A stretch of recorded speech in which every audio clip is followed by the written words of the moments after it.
Hey guys, tonight we will quietly step into the first days of a journey, bathed in the faint moonlight, where the night wind whispers through the ancient canopy, and a candle's flicker casts warm patterns on the stone walls of Greenwich Palace. You won't survive this, because before you lies a magnificent tale where power and beauty entwine like the stitches on a moonlit silk gown. So, before you get comfortable, take a moment to like the video and subscribe, but only if you genuinely enjoy what I do here. Drop a comment with where you're tuning in from and the current local time so we can connect across the digital night. Now, dim the lights, maybe turn on a fan for that soft background hum, and let's ease into tonight's journey together. Elizabeth Blount, age 16, grew up in a tranquil Tudor village. Each dawn, she offered prayers in the chapel's clear bell chimes. Each afternoon she sat under an ancient oak, deftly guiding her needle through fabric to embroider wildflowers in 1,000 layered hues. The world around her was alive with the gentle sounds of nature, leaves rustling, drafts drifting through window cracks, and the scent of dew-kissed grass. One late winter afternoon, her mother and the seamstress presented rolls of deep forest velvet, moonlit silk, and lustrous threads. The jasmine scent mingled with the pale sunlight, making Elizabeth feel as if she were stepping into a royal dream. Each stitch was sewn slowly and carefully, as though preparing a destiny yet to be revealed. Suddenly, the clip-clop of horses' hooves echoed along the leaf-strewn path. A royal messenger in bearing garb approached, letter sealed in red wax. The king's invitation to the Christmas festivities at Greenwich Palace brought pride and fear in equal measure. Her father, a minor noble, nodded solemnly. Her mother's eyes glistened with tears, anxious over her daughter's uncertain fate in a realm of power and peril. The 3-day journey unfolded like a scene from a fairy tale. Villages appeared and disappeared in icy mist, thatched roofs leaning into the wind, sheep grazing aimlessly by wooden fences. The landscape gradually shifted. Endless fields gave way to sprawling oak woods, where the leaves swayed and herons called through the trees. At each dusk, the Tudor sky graduated from fiery orange to tender pink, then to deepening indigo, like a living watercolor. Nightfall brought the moon's pale glow through leafy branches, casting silvered streams across Elizabeth's windowpane. She felt each breath of earth and sky, as though nature itself awaited her arrival. Those 3 days etched memories rich with emotion. She watched candlelight flicker in wooden inns, heard the wind moan through crevices in ancient roofs. She realized she was no longer a simple country girl, but on the brink of entering a realm where candlelight and shadow danced to reveal secrets of power and beauty.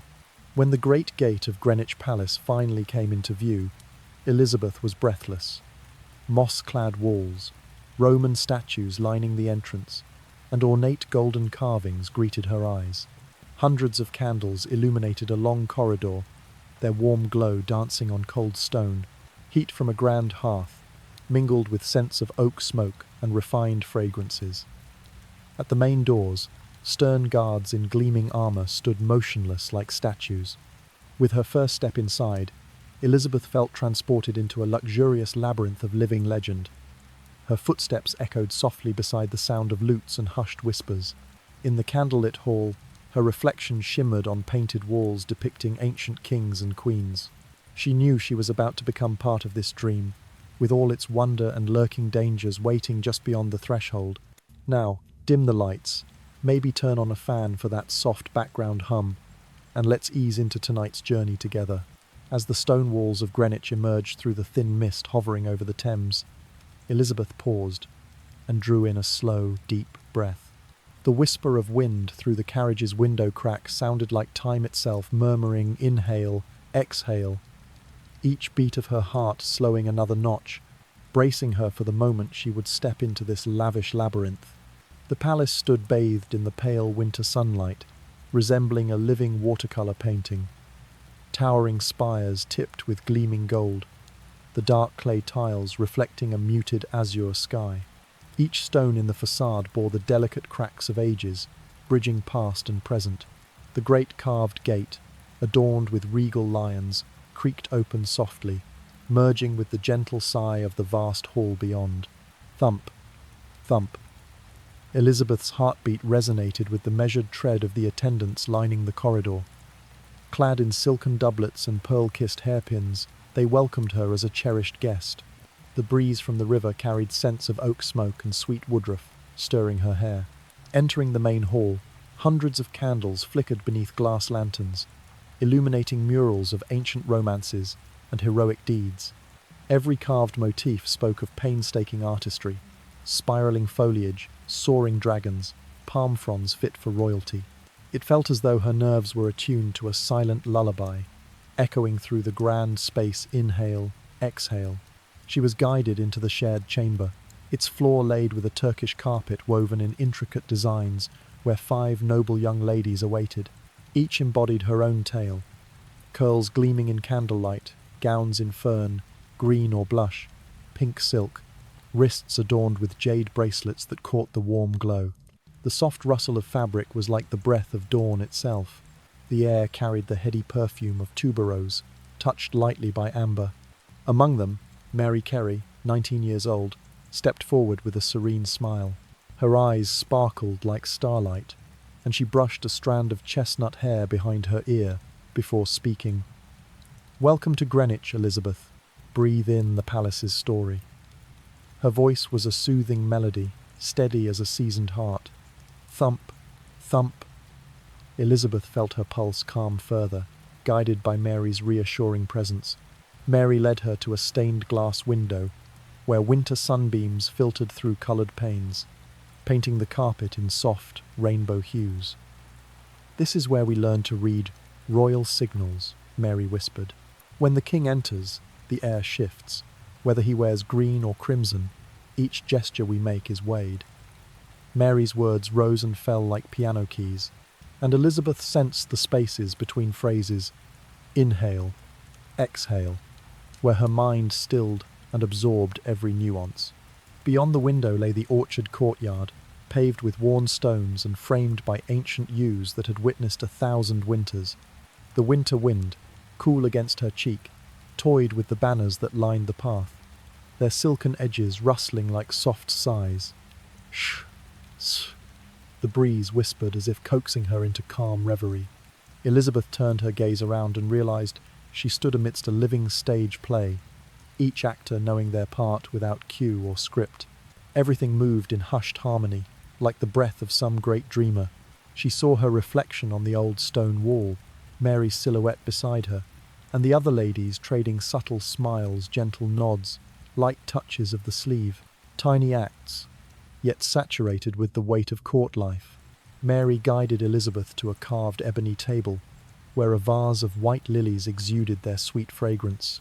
Elizabeth perched on a cushioned stool, inhaling slowly feeling the warmth from a hidden hearth breathing life into the chill room.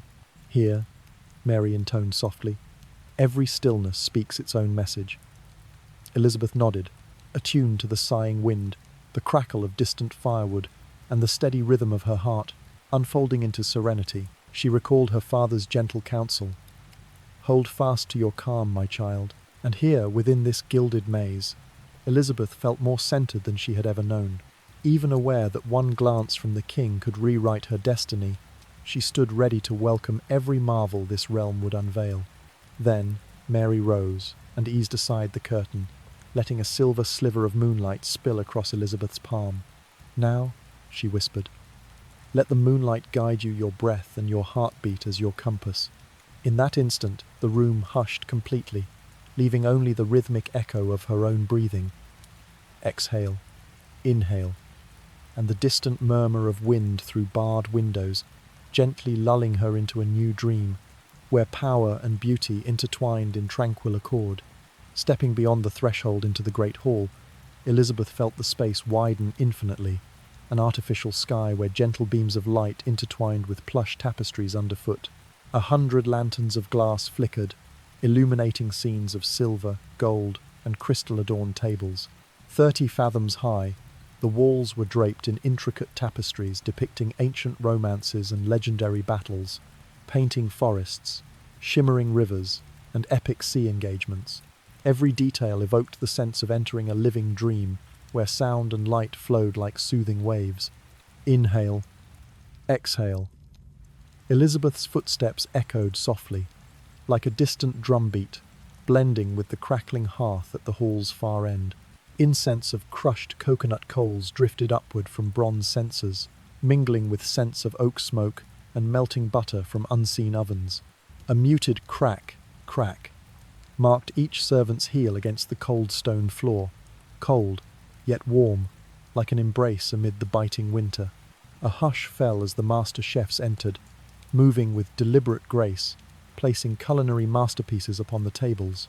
Each dish was a miniature painting: roasted swan sculpted into a poised dancer, sugar, spun castles festooned with cinnamon and clove, steaming ginger and honey puddings, perfuming the air with eastern sweetness.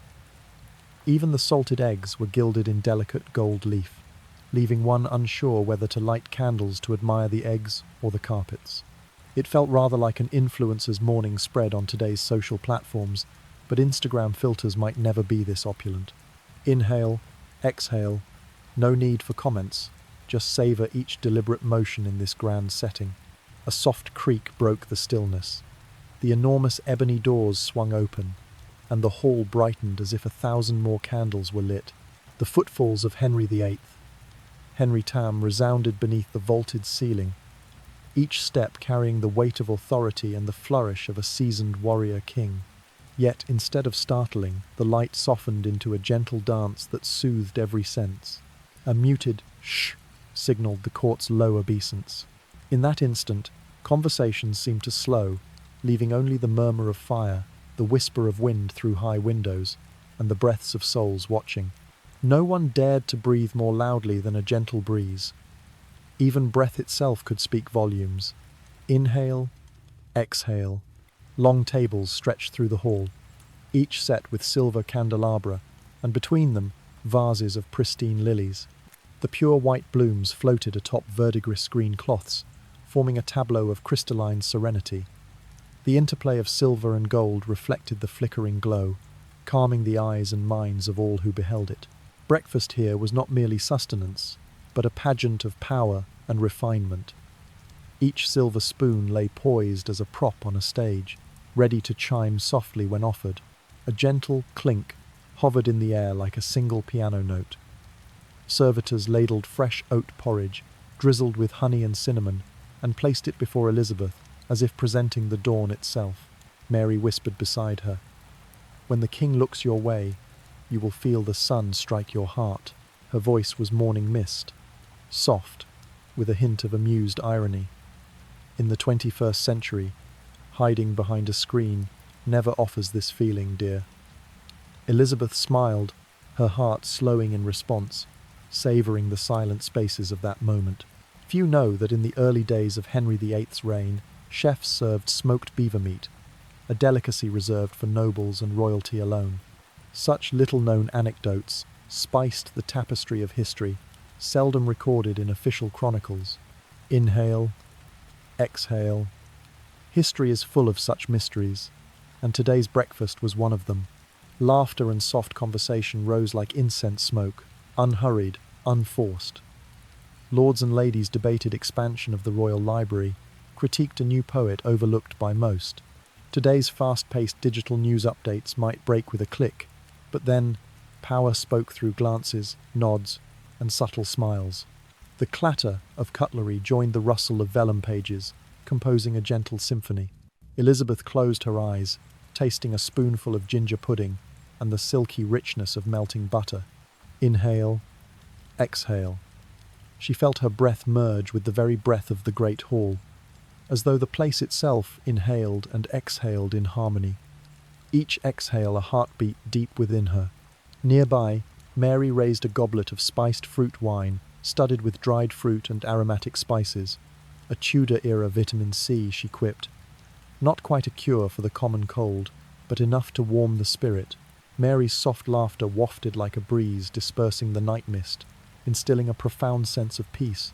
Candlelight flickered upon Elizabeth's eyes, painting gentle patterns upon her lashes. She sensed a faint gust through tall windows, carrying the chirrup of sparrows hidden in courtyard trees. Whoosh, whoosh, the wind whispered. All is well, all is calm.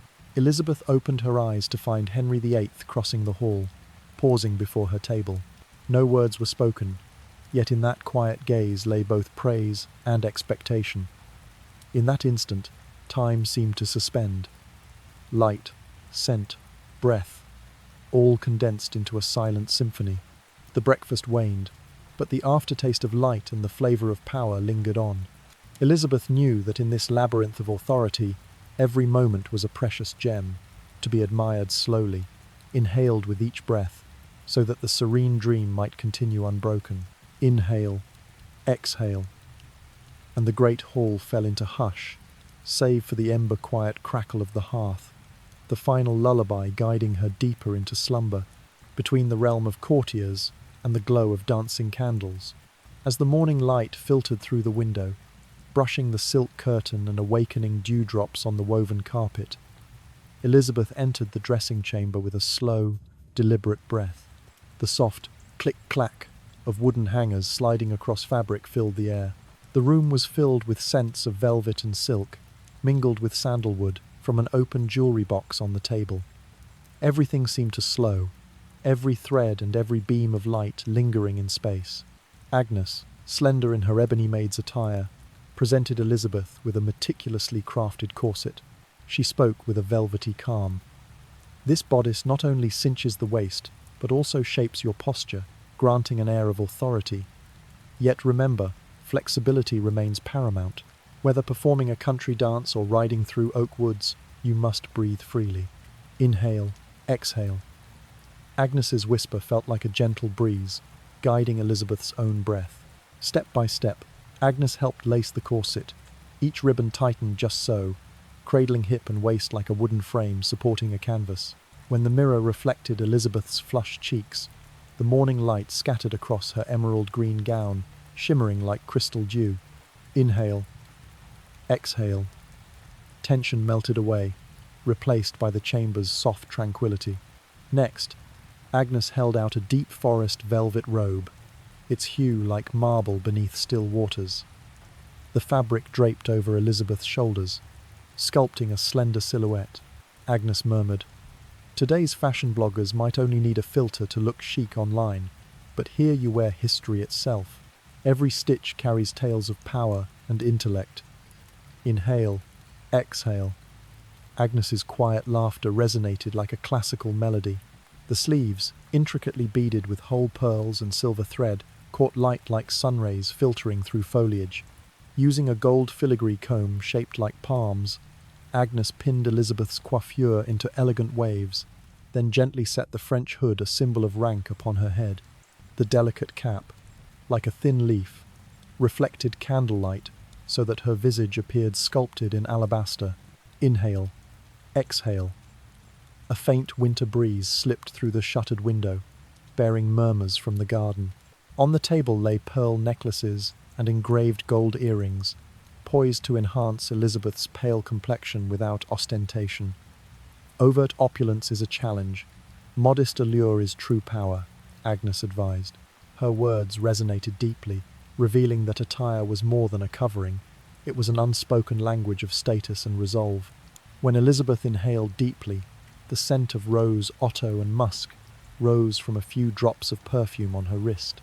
It felt like a prototypical modern perfume drop, only more refined. Each step and each flick of hair carried a subtle fragrance. Inhale, exhale. Breath and heartbeat intertwined in a gentle wave of calm.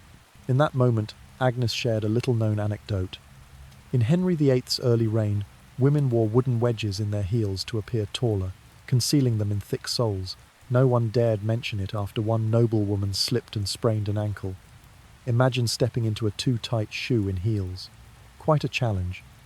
They shared a soft laugh, the sound like wind chimes in a still room. As Agnes draped a lightweight silk cloak that trailed behind Elizabeth like a slow-spreading wave, she teased, "Even today's influencers must master layering, but I doubt they've endured wearing 5 layers of silk on a winter morning." Inhale, exhale. They paused to admire Elizabeth's graceful form and the gentle swish of fabric. Elizabeth gazed into the mirror and saw herself embraced by velvets and embroideries, each detail alive under the muted glow threads. metallic weave, pearls. The ensemble formed a soft armor, no sword needed, yet enough to shield and illuminate the court hall.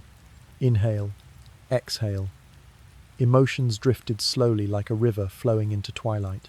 Finally, Agnes stepped back and raised her hand in benediction. "You are ready," she said, "to enter the game where beauty alone will not suffice, but storytelling through dress reigns supreme." Elizabeth smiled, feeling her reflection meet the world through the glass. Exiting the chamber, the door closed softly behind her, leaving only a faint draught and light slivered through the crack. This new attire was not merely outward, it was a passport into power's domain, where every step announced her presence. Under the dim candlelight, Elizabeth advanced, carrying with her a steady breath and the wings of a story yet unfolding. As the morning mist still lingered on the grass like soft glass beads, Elizabeth mounted her forest green riding habit. The gentle sway of her cloak around her waist and the snug leather boots made her look like a goddess emerging from meadow myths. The dawn sky had only just tinged with pale rose, mingling with the song of larks calling to their flock, composing a serene symphony of nature. Inhale, exhale. She felt her own breath blend with her horse's, as if two souls moving together in slow rhythm. The hunting horn sounded, unhurried, like an invitation to a ritual of the wild.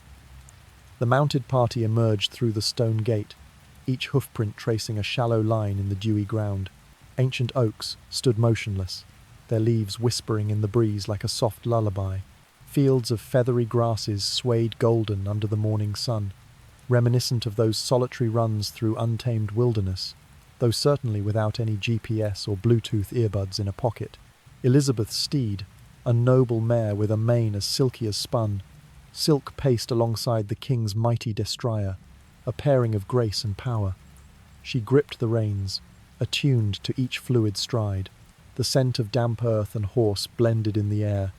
Inhale, exhale. Elizabeth's pulse slowed, synchronized with the heartbeat of her mount. At the valley's edge, the horn sounded again, echoing through the hollow of trees. The hunt moved with measured decorum, parties split into two lines, allowing each moment to be observed. Sunbeams filtered through foliage like velvet ribbons, dappling the horse's flanks with dancing light. Elizabeth smiled to herself. This hunt was nothing like today's high-stakes sports events. No million-dollar prizes, only the thrill of victory etched into breath and the distant trill of cicadas. Suddenly, the clip-clop of hooves quickened. Jane Parker, Elizabeth's companion, was unseated when her mount slipped on a mossy stone. The moment seemed to slow.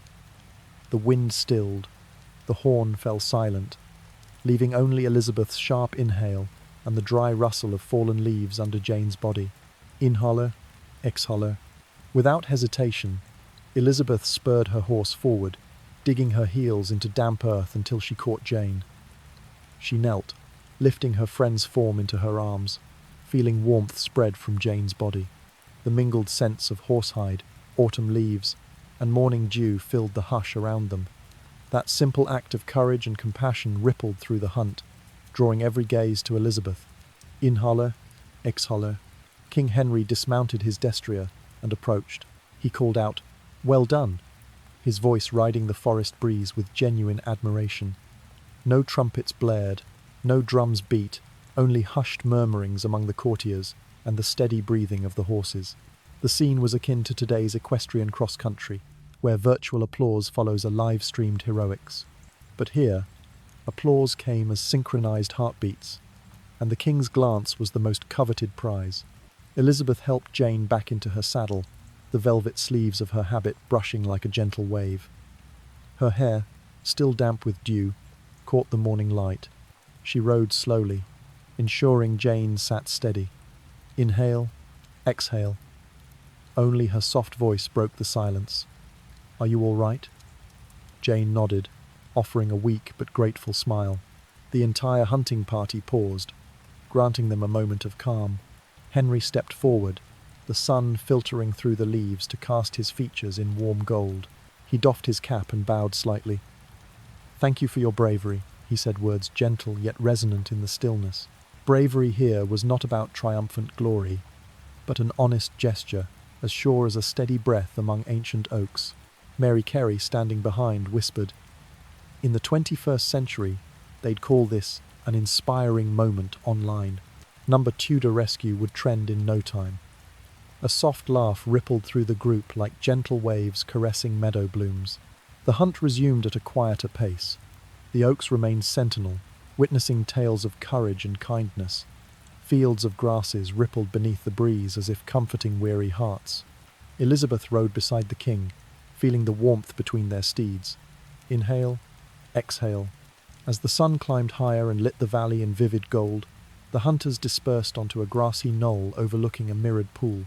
Elizabeth slid from her saddle and rested her hand on the smooth leather, feeling its cool grain under her fingertips. She turned to Jane, whose eyes shone with trust and friendship. Courage and compassion had merged, forging a bond stronger than any crown. Later, chronicles would note that Elizabeth's act not only won the king's favour, but earned the confidence of the court.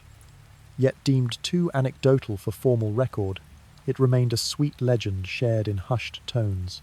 Inhale, exhale.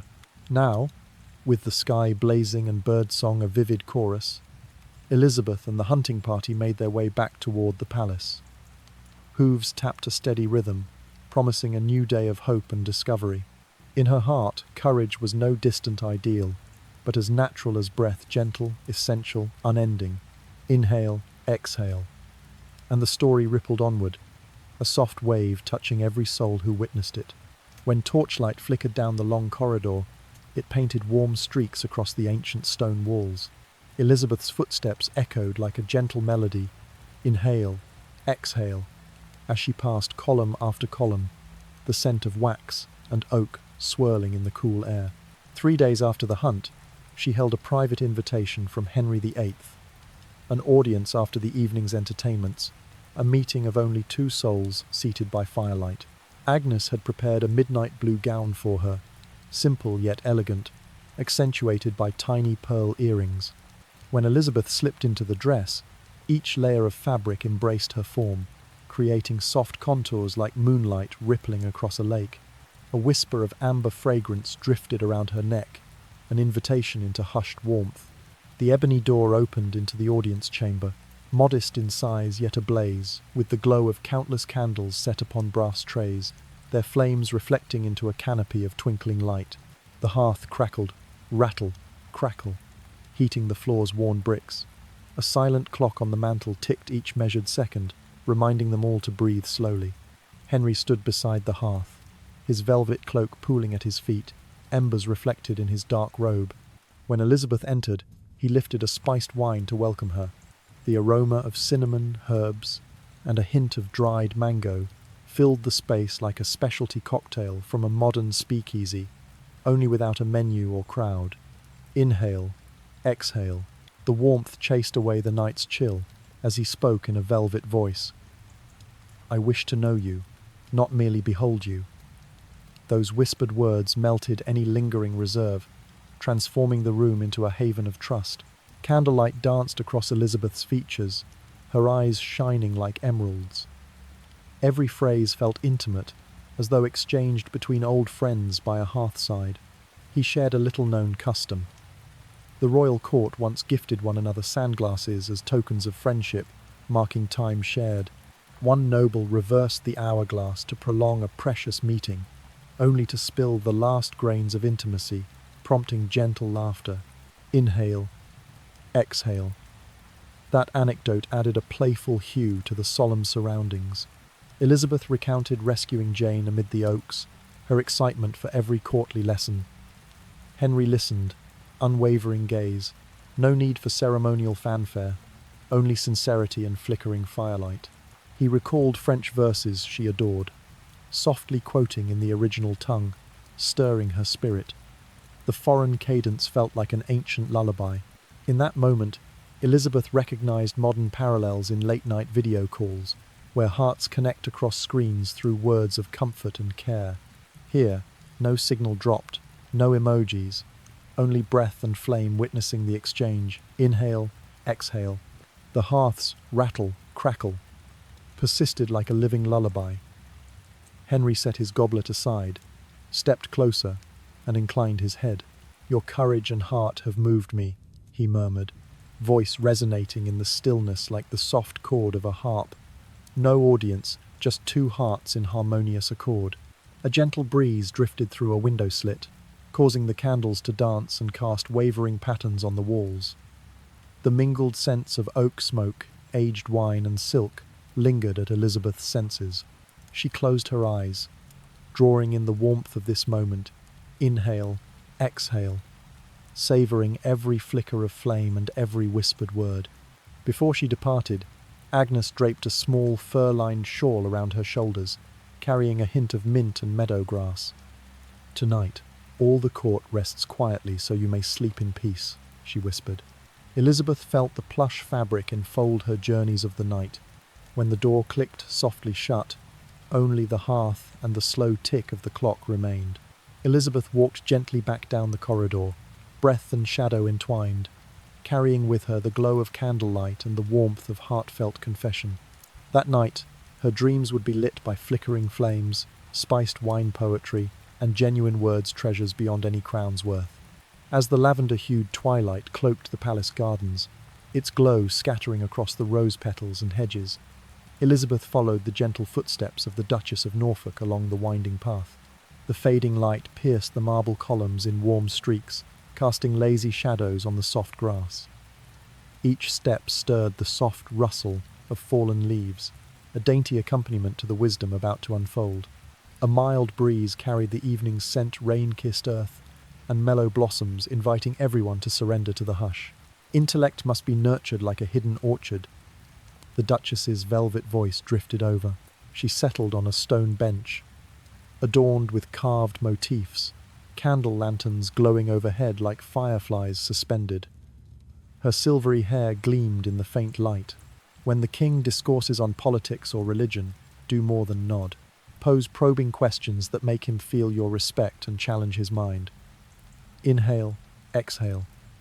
Elizabeth nodded, absorbing the murmur of grasses in the breeze.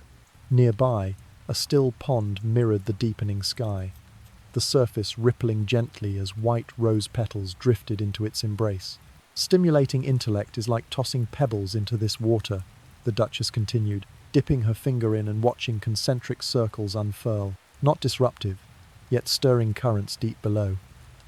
Elizabeth watched, sensing the profound link between a well-placed question and the ripples of thought it spawns. As darkness gathered, they entered the embroidery pavilion, where candlelight quivered on half-sewn tapestries. The tinny prick, prick of needle through cloth set a soft, rhythmic backdrop. "Next," the Duchess instructed, "learn the art of courtly alliances. Stitching alliances is like mending luxurious brocade." She revealed an emerald green panel elegantly stitched with golden threads. "Discern true friends from opportunists. Be cordial to those who bolster your station. Steer clear of rumour-mongers." Inhale, exhale. A distant piano drifted in, its slow jazz undertones bridging centuries. A playful reminder that modern playlists and courtly manuals are fellow travellers on time's path. Elizabeth tilted her head, letting the melody sync with her heart's gentle thump. "Today's influencers may toggle follow and unfollow with a tap," the Duchess teased. "But here, one misstep can cost more than a lost follower." They shared a soft laugh, the note floating like a chime, stopping before a swathe of silver-grey lavender, its fragrance curling in the cool air. The Duchess spoke her final lesson. "Read the king's heart like you'd measure temperature. When he's joyful, amplify that joy. When he's troubled, be his solace. When he's burdened, offer gentle solutions. Inhale, exhale."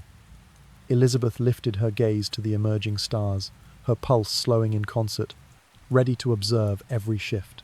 Through a stained glass window, the Duchess's profile was etched in trembling candlelight. She recounted a day when rumours of rebellion at the borders unsettled the king, and only a few comforting words steered him back to state affairs. A rarely told secret. The court once maintained a chamber of confidences, where nobles wrote down their concerns, and loyal pages delivered them to the king like sorrowful melodies turned hope. Inhale, exhale. In that moment, Elizabeth understood. The court was not merely a lavish backdrop, but an invisible theatre of subtle power, where every glance, every nod, was choreographed as part of an endless, silent opera. She quietly thanked the Duchess and every trial that led her here. Outside, the night breeze murmured softly, closing this lesson in a lullaby of midnight blooms. Soft dawn light sifted through the arched window panes into the little study where Elizabeth Saturday. Behind her, a tapestry in deep emerald hues depicted St. Augustine's teachings, while the cracked mullions let in a whisper of morning breeze scented with dew and mugwort. Inhale, exhale. Her measured breathing harmonized with the palace stirring awake.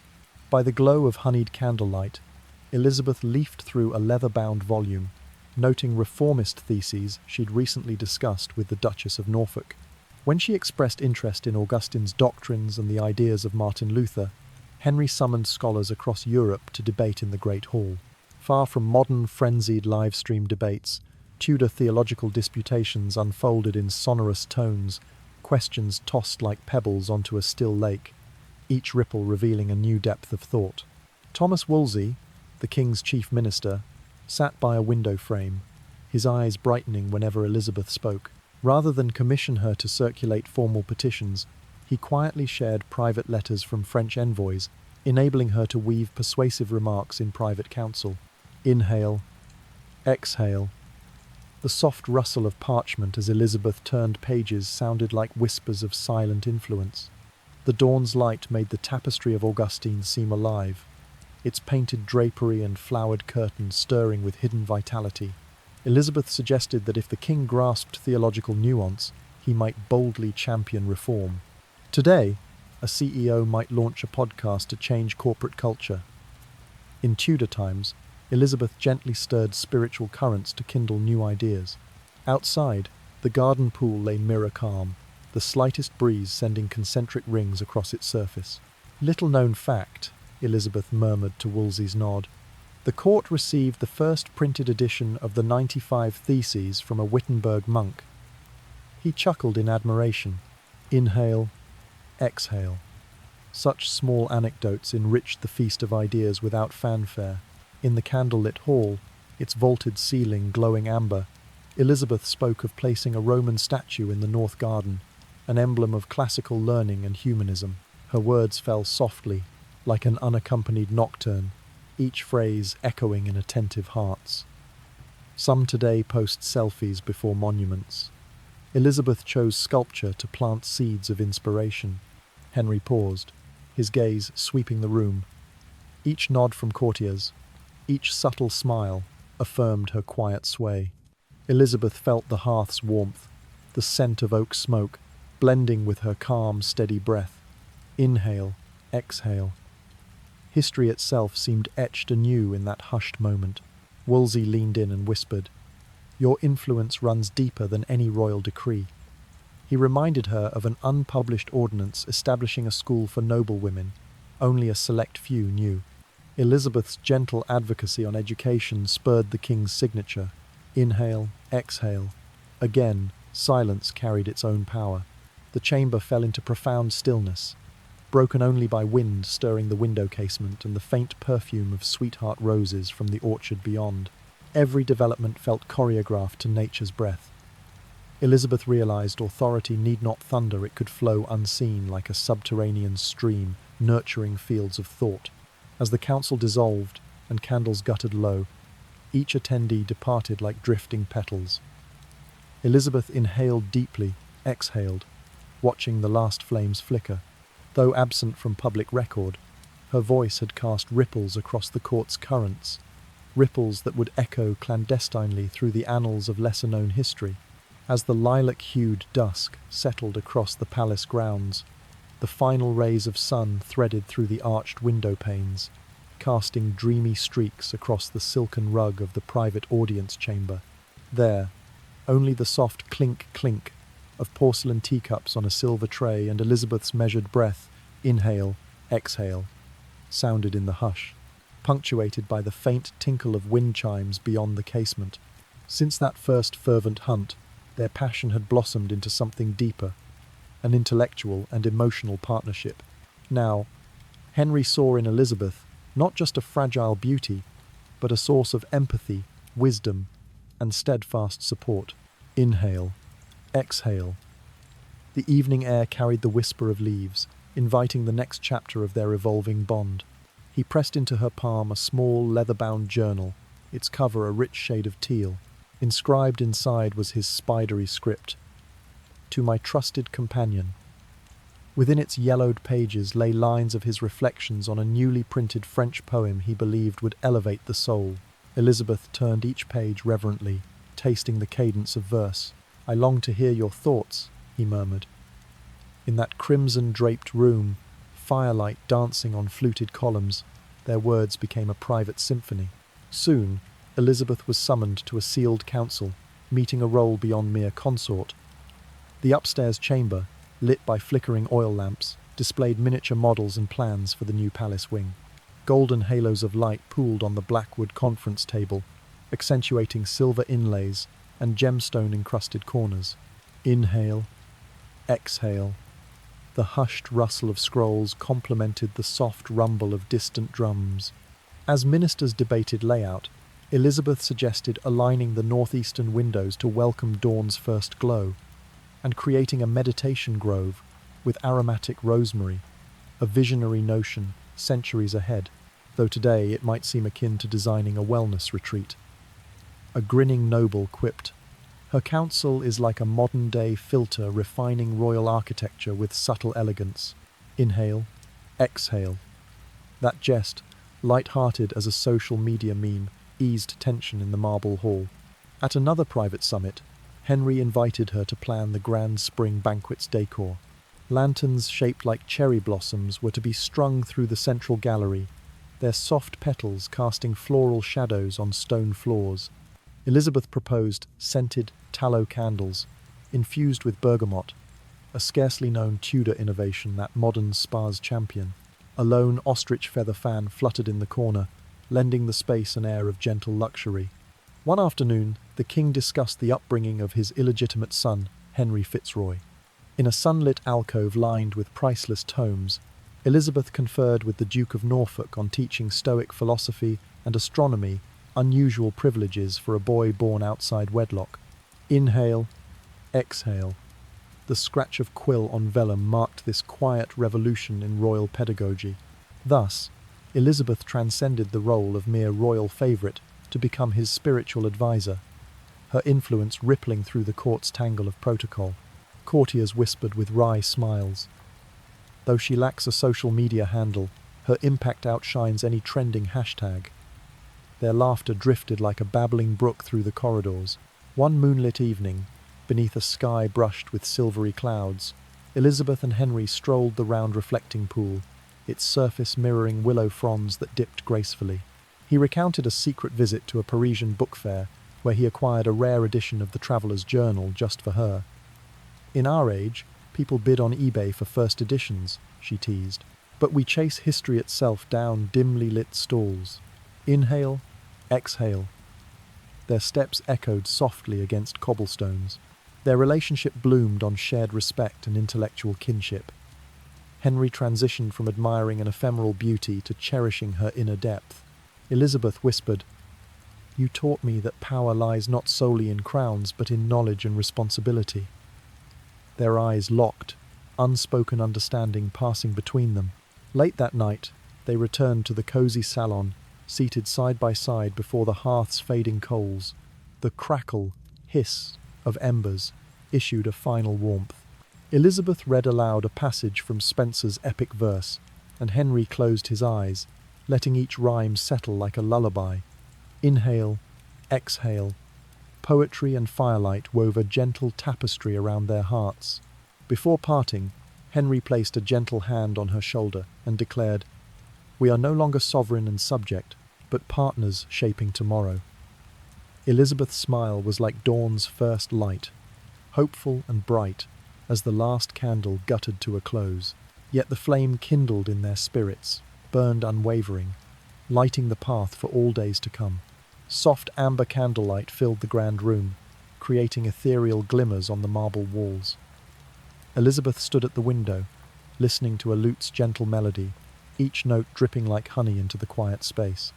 Outside, a garden quietly slumbered under a thin veil of mist, rosemary blossoms trembling in the night breeze. Inhale, exhale. The scene invited a tale of quiet magnanimity. As Anne Boleyn's bold strategy gained strength, Elizabeth chose not jealousy but a soft, knowing smile. She understood that true power flows from generosity. When Henry sought ideas for Anne's birthday celebration, he turned to Elizabeth and she breathed deeply, then joined forces with the court's finest musicians and painters. In the wood-panelled studio, candlelight danced across fledgling sketches of poppies and butterflies, symbols of renewal and hope. Observing each brush stroke, Elizabeth murmured, "Add a small rosebud here to catch the light. Inhale, exhale." Her whispered suggestion became a lyrical note in the evening's masterpiece. Downstairs in the music chamber, chairs were arranged in a semicircle, instruments poised as if awaiting a conductor's raise of hand. Elizabeth stepped onto a small dais and signalled, "Begin with a calm prelude. Let the music flow like a mountain stream." The lute's first chords drifted, joined by the viola's warm hum, weaving together like two hearts in harmony. Inhale, exhale. The melody embraced every listener. Henry watched, genuinely moved. His admiration was not for grand spectacle, but for Elizabeth's unexpected kindness. She, who had bravely raced through oak forests, now offered invisible gifts: intellect, empathy, and grace. That night's feast took place beneath a vault painted to resemble the night sky, a cherry blossom lantern glow shimmering on polished stone. Elizabeth recommended bergamot-infused tallow candles, a Tudor-era innovation reminiscent of modern spa aromatherapy. Feather fans stirred a gentle breeze, lending the banquet a soothing elegance. On another afternoon, Henry consulted Elizabeth on his son Henry Fitzroy's education. In a sunlit alcove of rare tomes, she proposed Stoic philosophy and astronomy, surprising for a boy of unofficial birth. Inhale, exhale. Quill on parchment whispered the quiet revolution of knowledge. Thus, Elizabeth evolved from royal favourite to spiritual counsellor, her silent influence rippling through the court. Courtiers would jokingly remark, "She has no social media handle, yet her impact dwarfs any trending hashtag." Their laughter drifted like sunlight through palace halls. One moonlit stroll found Elizabeth and Henry beside the round reflecting pool, its surface mirroring willow fronds. He confided in her a secret trip to a Parisian book fair, where he'd acquired a rare travel diary just for her. She teased, "In the 21st century, people bid on rare editions via eBay, but we chase history through candlelit stalls." Inhale, exhale. Their steps fell in time with echoing cobblestones. Their bond deepened on shared curiosity and mutual respect. Henry found in Elizabeth not fleeting beauty, but a kindred spirit.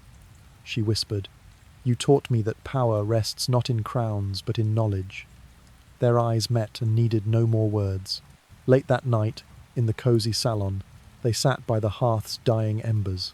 Crackle, hiss. Elizabeth read Spenser's verse aloud, while Henry closed his eyes to savour each line. Inhale, exhale. Poetry and firelight wrapped around them. As the last candle guttered out, Henry placed a gentle hand on her shoulder and declared, "We no longer stand as monarch and subject, but as partners forging tomorrow." Elizabeth's smile was dawn, breaking a promise of hopeful days to come. Under the soft glow of dawn, its pale light filtering through the garden's spice bushes, Elizabeth and Anne strolled along the pebbled path. Inhale, exhale. The hush was broken only by the soft click of leather boots and the distant call of sparrows in blossom-laden branches. Anne Boleyn arrived at court like a fresh gale, ruby silk skirt sweeping the mosaic floors, ebony hair gleaming, eyes alight with ambition. Every gaze in the hall fixated on her, from silver-clad courtiers to armoured knights. Some frowned at her daring zeal, but Elizabeth offered a serene smile and extended her hand. "Welcome to the dawn of a new age, Anne." Inhale, exhale. During their garden promenade, they rested on a marble bench by the tinkling fountain. Anne unfolded her dream to become a true queen, to overhaul the strict laws on women's rights property ownership, private libraries, voices in council. Elizabeth listened, eyes bright with encouragement. If you wish to reshape laws, build alliances one fine afternoon tea at a time, she counselled. Inhale, exhale. Anne laughed softly. Building a network then was like crafting an Instagram feed. Now no likes, but every meeting left a lasting mark. Petals drifted from the rose arbour, above a scene tinted rose gold by the lowering Sunday. Later, in the embroidery pavilion, candles flickered over white linen, the gentle prick, prick of needles stitched Celtic motifs. Inhale, exhale, an intimate duet of cloth and hand. Anne watched Elizabeth's delicate guidance on colour placement, each tip a measure of growing trust. A little-known secret: ladies exchanged embroidered handkerchiefs as tokens of goodwill. When Anne received Elizabeth's monogrammed gift, she pressed it close, an emblem of their discreet bond. Inhale, exhale. The greatest trial came during a small council vote to form a women's advisory board on royal education. In the hushed candlelight of the stone chamber, Anne rose, inhale, exhale, and spoke plainly. I propose evening academies for noble girls, to kindle minds as well as hearts. A ripple of applause echoed, soft yet true. Elizabeth beamed from the corner. This moment proved real power springs from collaboration and respect, not royal decree. Anne bowed her gratitude. Inhale, exhale. Afterwards, they wandered under lantern-lit bowers. Elizabeth shared a historic tidbit. Henry once spent a year studying Roman law to pioneer a fairer judiciary. Anne's eyes sparkled. A Tudor startup investing in legal R&D. Wouldn't that be a headline today? They laughed, the sound like jazz improvisation mixing past and present. Their partnership deepened as colleagues. In Norfolk's private library, its shelves heavy with rare tomes, Elizabeth revealed a seldom-seen chronicle of courtly women's fates. Anne turned each page in reverent silence, both aware that history demands listening ears. That final evening, beneath a slivered moon, Elizabeth and Anne gazed from a balcony over the silent square. Oil lamps cast golden halos on the ancient gates.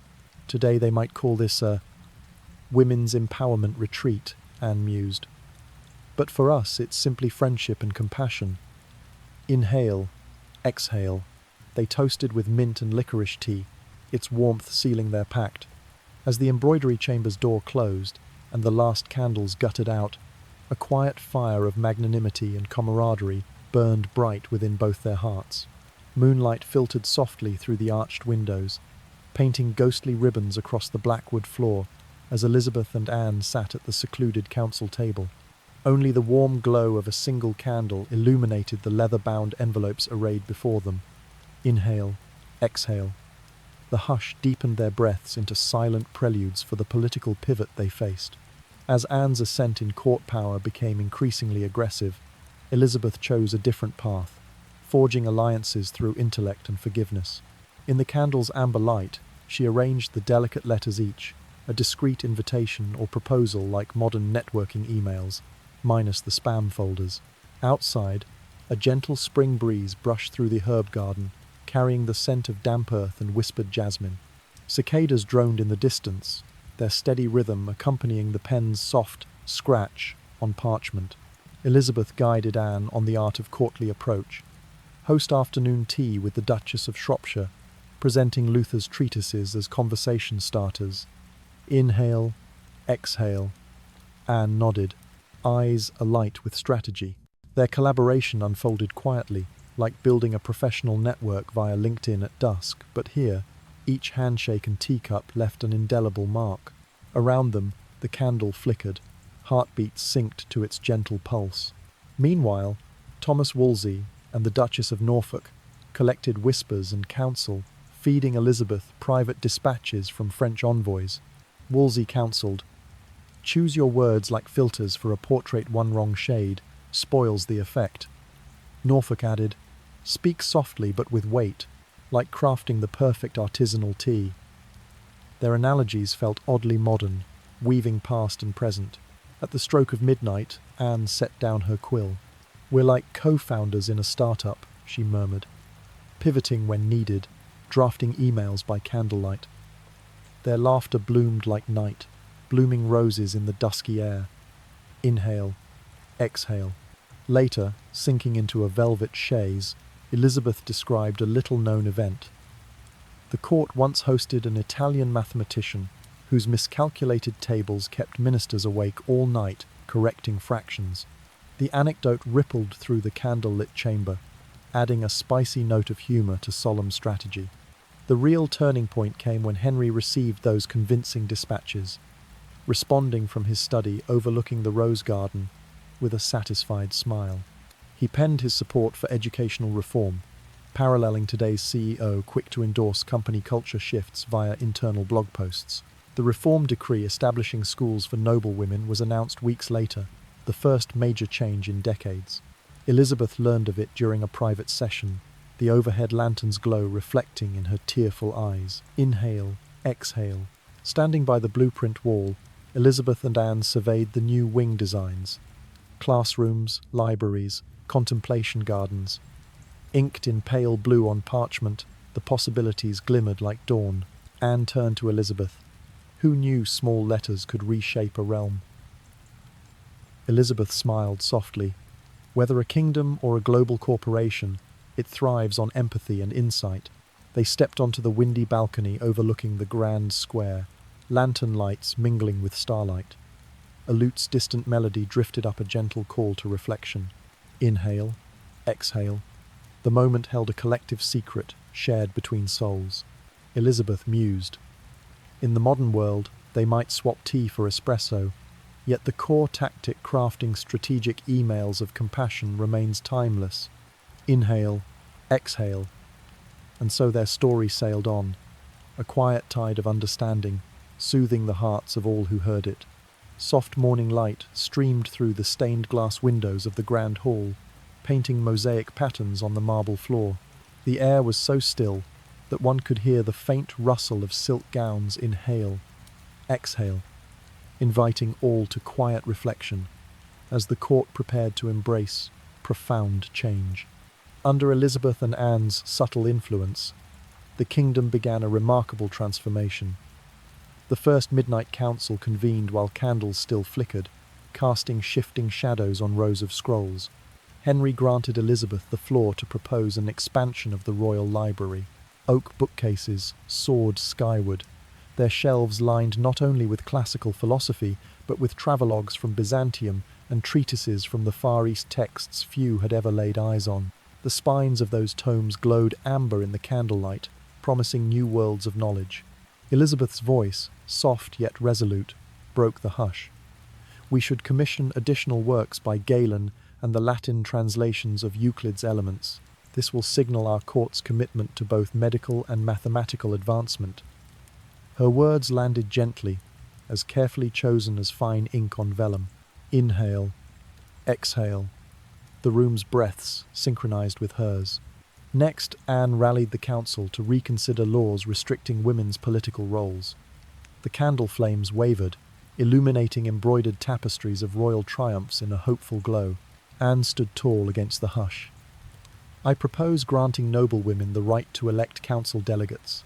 They have already demonstrated leadership in charitable and educational endeavours. The assembly fell silent, then rippled with supportive murmurs, like sunlight breaking through a forest canopy. A smiling minister whispered, "Granting women the vote in our day was akin to today's online early polling, efficient and discreet." The gentle jest eased the solemnity without dimming its import. Inhale, exhale. Soon, clerics convened to debate faith, their robes brushing the stone aisles with a soft swish, swish. Their fervent discourse resonated like the church choir's distant hymn. Each question posed like a stone dropped into still water. Inhale, exhale, creating ripples of thoughtful reflection. As dawn's first light touched the eastern windows, Elizabeth recalled that late December morning when she, Henry, and Norfolk watched London awaken. The Thames shimmered rose gold. Tudor rooftops glowed in the soft haze, and church bells tolled. Inhale, exhale. That breath marked her journey from country girl to trusted advisor. These decisions moved quickly from parchment to policy. The Royal Library reopened with expanded wings welcoming scholars far and wide. Electoral reforms quietly placed noblewomen in council rosters, an unprecedented stride memorized in history books. Religious debates, rather than sow division, kindled a more tolerant spirit across the realm. Elizabeth silently thanked each twist of fate that led her here.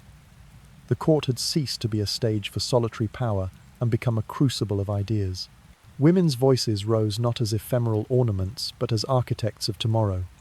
Light, sound, and breath all converged to affirm that real power lies not in chains, but in intelligence and generosity's boundless embrace.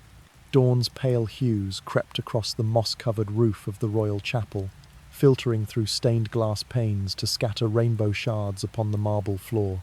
The stillness was so profound one could hear the measured breathing of carved stone angels, inhale, exhale. Their wings etched with such delicacy, they seemed alive in the gentle draught. Elizabeth's own calm breath wove into that ethereal silence. Months into the pivotal phase of religious reforms, King Henry entrusted her with selecting the artists for the chapel's new sacred imagery.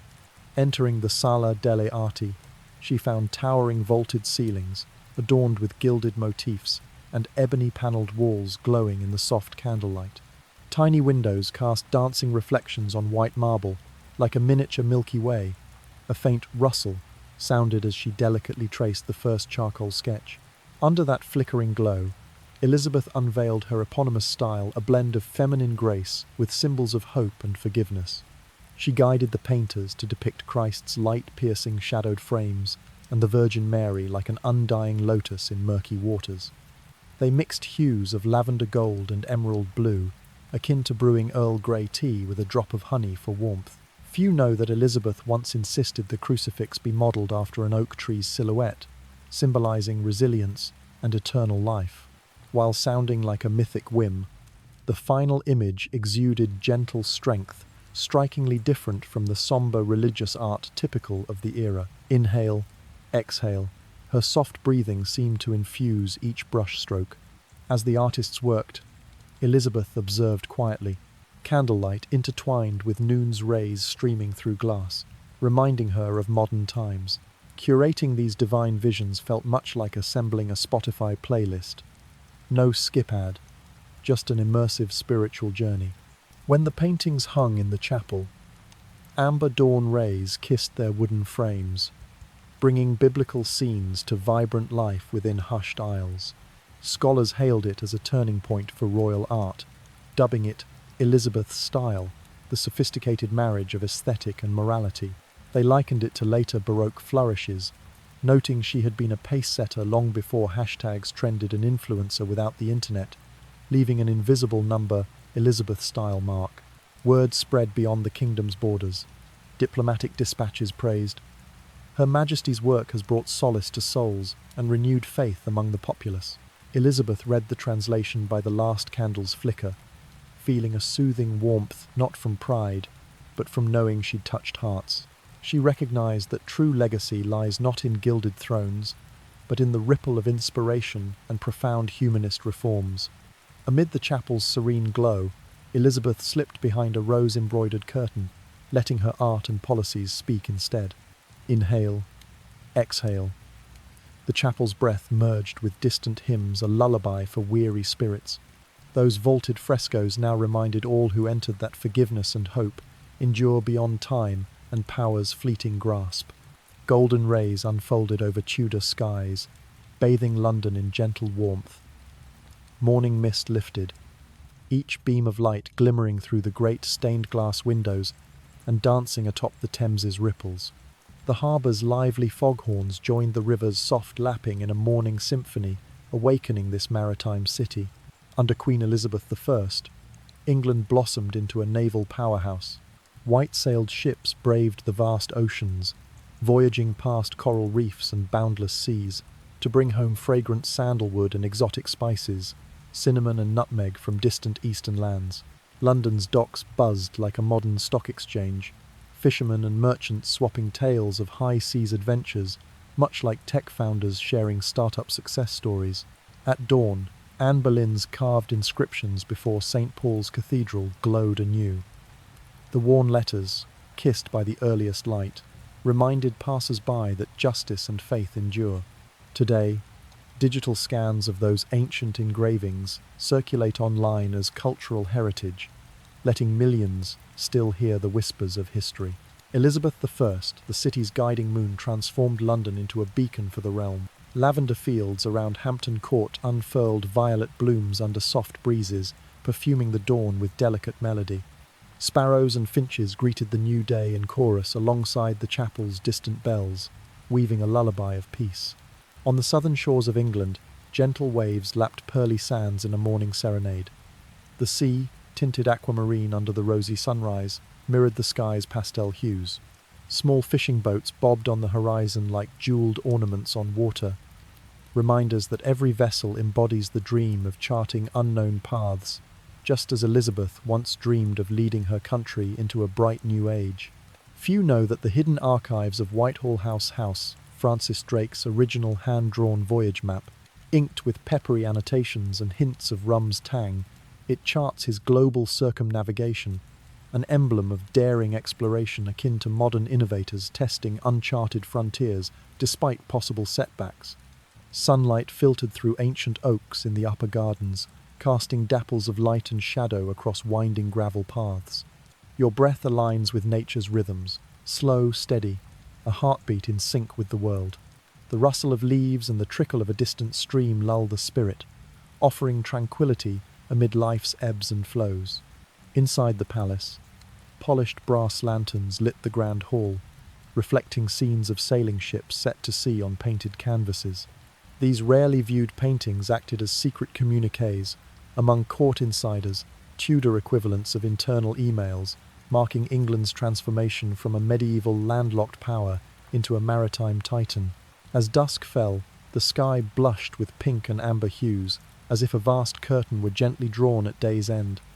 The waves whispered once more in deeper tones a private goodnight from the sea. A soft breeze, scented with salt and seaweed, drifted through open windows to caress your skin as sleep beckoned. Let yourself drift, carried by the melody of dawn's promise. A kingdom that rose from adversity, steadfast in freedom and reason, reaching out to vast seas and new light. Each breath is a new hope, each heartbeat, an everlasting refrain of history. Pale dawnlight drifted through the cottage's window, bathing the cream-coloured walls in soft warmth. A canary's gentle song fluttered through the air, heralding a tranquil new day. Elizabeth opened the window and inhaled deeply. Inhale, exhale, savouring the aroma of fresh lavender, mingled with lingering amber from the previous evening's candlelight. Beyond her small, outlying manor, the world was hushed, broken only by the tender rustling of climbing roses along the trellis. In the back garden, purple lavender, ivory hydrangea, and scarlet climbing roses bloomed in vivid chorus. Each blossom felt like a musical note in a symphony of colour. Elizabeth stepped barefoot onto the oak floorboards, the thick woolen rug cushioning each step. Inhale, exhale, a comforting pulse uniting her mind and body. Though invitations from court still arrived each Christmas Eve, Elizabeth preferred the quiet ritual of needlework. She settled at her embroidery frame, stitching tulips and palm fronds with practiced grace. Candlelight flickered on her silvery hair, and the sweet mix of rose and musk wafted from an open vial beside her. At dawn, she savoured a cup of bergamot and mint tea, a daring fusion few dared to try, reminiscent of trendy cocktails in modern hotel bars. Each sip balanced citrus tang with refreshing mint, a spring breeze caressing her palate. Wind chimes tinkled softly, a lullaby from the garden. Afternoons were devoted to her memoirs. With a goosequill pen dipping into indigo ink, she captured garden strolls with Anne, private audiences with Henry, and the library expansions she masterminded. The black script on parchment shimmered under her desk lamp's glow, preserving every heartfelt nuance.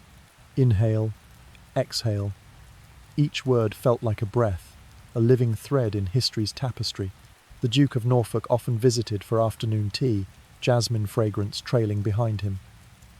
I doubt a dozen monarchs hence will blend humility and finesse as you have, he mused. Elizabeth smiled wryly. Who knows, maybe centuries from now they'll #number Grace Under Pressure.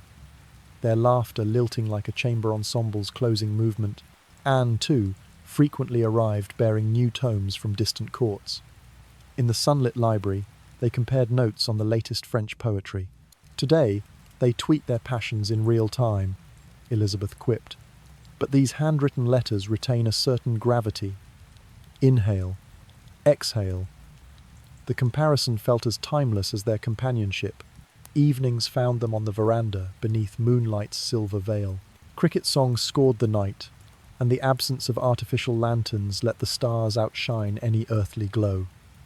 Elizabeth closed her eyes, inhaled deeply, inhale, exhale, and let serenity settle into her bones. Distant church bells chimed, a reminder of her storied past. A seldom shared fact, the manor once served as Henry's experimental apiary for royal banquet honey. The old hives still buzzed in the orchard, their gentle hum a testament to nature's sweetness. Elizabeth mused. If there were a modern beekeeper app, I'd live-stream these bees in no time. The thought brought a private smile. On her 60th birthday, rather than courtly fanfare, Elizabeth hosted a garden tea for close friends. Under a chiffon-draped tent, amid hundreds of blooms, they sipped heirloom teas and sampled fruit preserves. Norfolk recounted royal anecdotes. Anne shared her latest verses, and Elizabeth read her freshly bound memoir. No rigid protocol, just laughter, stories, and genuine camaraderie. As night fell, paper lanterns swayed in the breeze, casting dancing shadows across dewy grass. Elizabeth whispered, "Life may rush onward like a torrent, but here, in this moment, I have found peace." She closed her eyes, letting the wind, birdsong, and her steady breath guide her into sleep. Thus, the tale ends with a soothing lullaby. No matter how power's currents may swirl, a sincere heart and enlightened mind will always find the path back to tranquility. Inhale, exhale, and the tranquil manor sighed in unison, honoring the journey home of a woman whose legacy would endure for generations.